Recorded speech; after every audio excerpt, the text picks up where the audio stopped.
Hey everyone, and welcome back. So for those of you who don't know me, my name is Jasmine and I'm the owner of Jasmine Services. So for today's video, we're actually going to be doing a Q&A breakfast mukbang.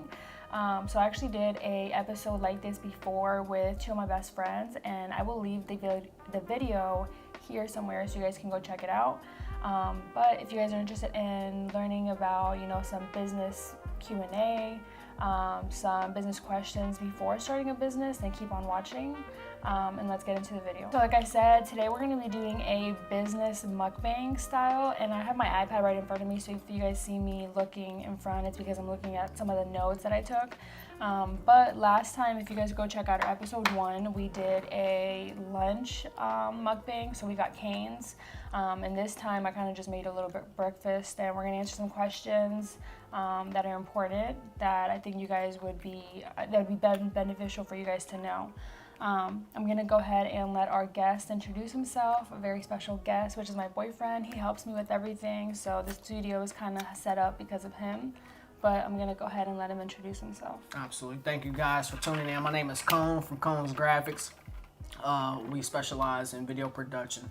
Amazing studio. We keep changing it around. Actually going through reconstruction right now. I might change some stuff around, but again, we own a video production studio. We specialize in corporate interviews, behind the scenes, commercials, weddings, documentaries, and etc. And thanks for having me on today. Today we're going to be doing a breakfast mukbang, so we're going to start answering these questions and eating. If you guys are curious what we're eating, I made some bagels and fruit, so let's get into these questions. The first question that we do want to answer is, or I do want to answer first, is what are we eating? We'll explain to them what we eating first. I already did. So we're eating bagels with cream cheese, and we're eating some fruit because we're trying to be a little bit more healthier. Show them the fruit. So yeah, can you guys see the fruit? So we're eating bagels and fruit, but the first question that we do want to answer is, what has been the most challenging part of being an entrepreneur? I think for me, and I would say across the board, would be being consistent. That's probably the most challenging thing, is making sure that you do what you need to do on a day-to-day basis to keep your business running. Which is that's not easy. It's hard for a lot of people. As an entrepreneur, we always want to go. What's your favorite breakfast to eat? My favorite breakfast is probably Tasty Belgium. Every time we go, it's always really good. Yeah, but what's Waffles. For the entrepreneurs that's watching, what's something that you can make on the go if you have a busy schedule? That's a good question. Bagels or muffins. Sometimes when I'm on the go, I used to eat oatmeal a lot for the morning because oatmeal is healthy. But now on the go, when I'm busy, I like to take a muffin or a bagel. Yeah. What about you? Muffin or bagel, guac toast, fruit. I eat a lot of fruit. And water, of course. I always get some water. I always keep some water on you. Water. And I guess I would say for me, the most challenging part of being an entrepreneur, like he said, is just handling everything, because I don't think a lot of people realize that there's just so much that goes into a business. And the most important thing about being an entrepreneur is learning how to delegate your time, because you have to learn, what days you really have to work, what days, can you go hang out with your family, what days can you go hang out with your friends, and making the time for it, because obviously, you do want to make time for your friends, but they have to understand that sometimes work comes first, or even your family. And then just learning how to balance that. Obviously you don't want to overwork yourself to the point that you're not even enjoying it anymore. But yeah, that has been the most challenging part, was just balance and balancing everything. Absolutely. Timer goes.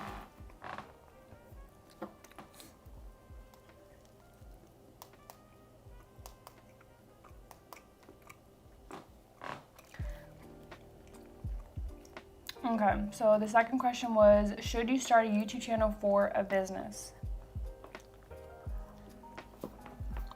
I say yes.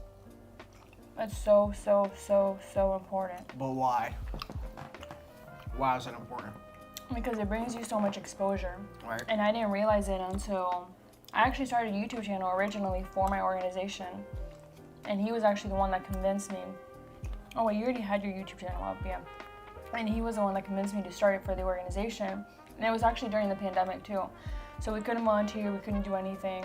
And then that was a way that I could bring educational videos to the organization. And then, I kind of learned from it. I learned how so many people were learning about my organization just from a video. So that's what kind of made me start my YouTube channel for Jasmine Services. And it brings so much exposure to your page because you never know who's watching. And people prefer video. They're not always going to come across your Facebook page. They're not always going to come across your Instagram page. Maybe a video about, what your day in the life looks like. They're going to be more interested by that, and they're going to be willing to trust you more. So you might get a client just by showing them what your day looks like. YouTube. I say it like this for YouTube. It is 1000% helped out my business, and I'm going to speak for myself and myself only because I understood what the impact of having visuals for my business for clients to see. I knew how big of an impact that was going to be on my revenue and for me to get bookings. Now, I'm going to say it like this. Advice for YouTube: do it when you're ready, and do it if you are actually going to put time and effort into it. Because if you don't put no time and effort into it, you're gonna quit, and you're gonna think it's a waste of time. But if you're serious and ready about it, then YouTube will take you and your business to the next level. It's all about how much time you put into it too. So the more videos you make, the more exposure you're gonna get. And then eventually, that's one of the goals that I want to get at, and I know Matt wants to get at, but we do want to get monetized from YouTube. So, and if you guys are interested in learning more about that, he actually has some videos on his channel where he teaches you how to go through that journey with him. So, the next question is, how is content creating important for business? So, what do you think? For content creating, if nobody knows that you do a specific service or sell a specific item and you don't have no content for it, you're not going to make no money. As simple as that. And I don't think I realized before how important content creating was for a business, because I thought you were always supposed to promote your business. And that's something that I learned just throughout my own business, is that, marketing is not always about telling people to buy your product, but rather show them a little bit about, who you are and why you started your business, and maybe some behind the scenes, so that way they can build that trust, and then they can see that they can do it themselves. So I would say content creating is so important. Taking as trendy as it is now to be an influencer, content creating is really important, because those pictures that you take, I take a lot of pictures for him, and he uses them in proposals, he uses them in information for his business. He uses them to post on social media. For everything. We use it for everything. And when you post them on social media, you can get leads from that. And that's why I said, social media is going to work for you as much time and information you put into it. Because if you just post a pretty picture of yourself, but you're not telling your audience, what you can help them with, you're not giving them a call to action, it's pointless. So that's why I said, you need both. You need that, you need the trendy content, but at the same time, you need to know the marketing behind it, so that way you can make the most out of it. So. And subtracting social media, what if social media went out? What if Facebook went out? What if there's no more Instagram, no more Snapchat, no more Twitter? Even no more YouTube. If you have content created for your business on your website and all that went down, everybody would go to the website. You were constantly or consistently still make money. You're not losing out on anything because you have content everywhere, right?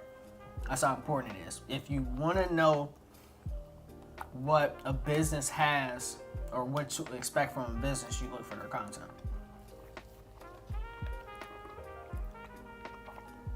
Yeah, and that's another thing that's really important that I've been kind of paying attention and getting into a little bit more, is just upgrading my website, because a lot of people if you pay attention, a lot of people don't have websites, and the website is really going to be the number one way that's going to set you apart from any other business.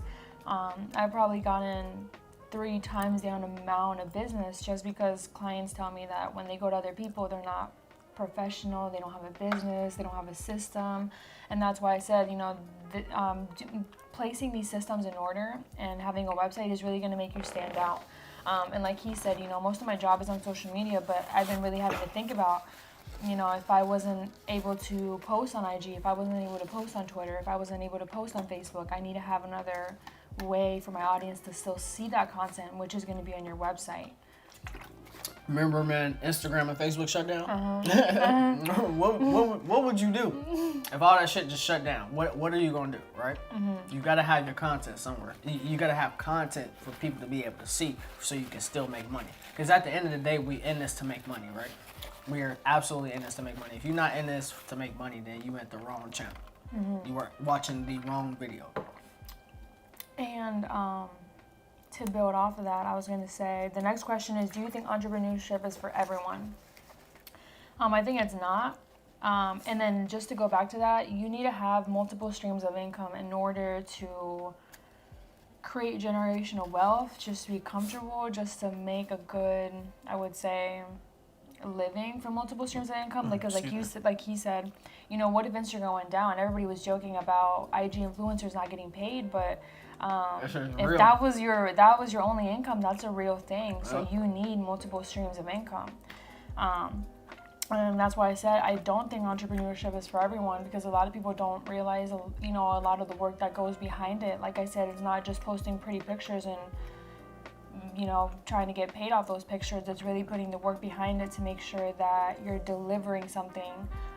And like he said, of course you're in it to make money, but you want to make sure that you're actually doing it because you love what you're doing. So the love comes first. Entrepreneurship is not for everybody, but that is also a good thing because there's balance. And we need our 9-to-5ers. We need our workers as well, because not everybody can be a boss, not everybody can be a CEO, not everybody can be a leader, right? And not only that, you have to be a consistent leader, you have to be a consistent boss, you have to be a consistent CEO in order to stay around for a long time. So we're in this for the long run at the end of the day.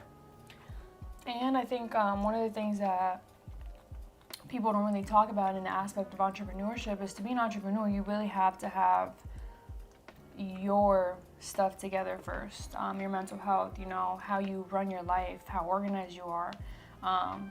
Because again, your business is only going to succeed as much as you're succeeding in life. So if you're not organized, if you're not willing to put in the work to take care of yourself, then how do you expect a business to function? So like I said, entrepreneurship is not for everybody, but I definitely think it is hard because there's a lot of aspects that people don't really think about.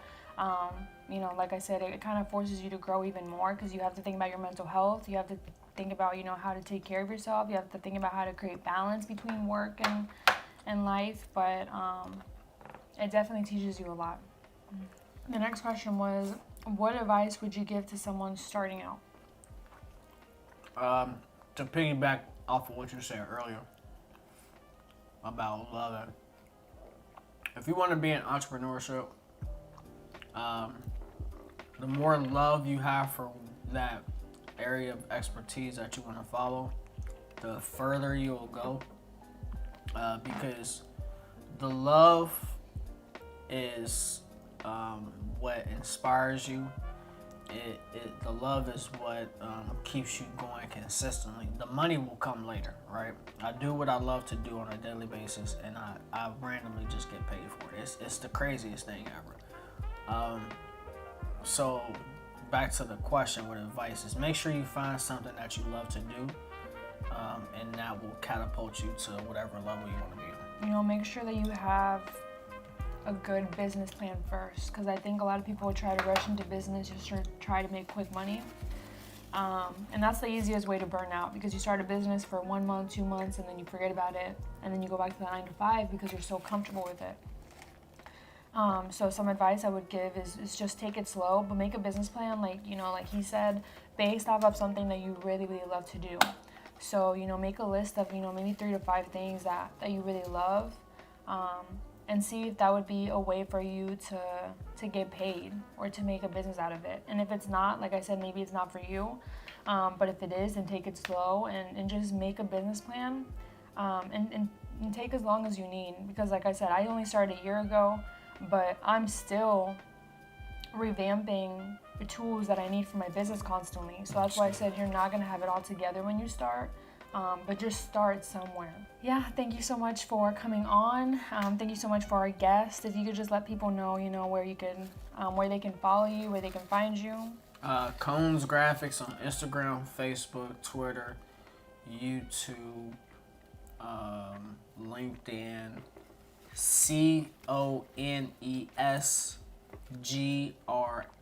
CONESGRAPHIX. Again, that's Cones Graphics. We are a video production company. Thank you guys for tuning in, and once again, thank you for having me. Thank you. And like I said, if you guys want to check out our first episode, I will leave it linked down here somewhere. But expect more mukbangs, just because I love doing them, because I can answer some questions while I eat, and we can film at the same time. But thank you so much for coming on. Don't forget to like, share, and tag someone that needs to see this video. And I'll see you in the next video. Thank you.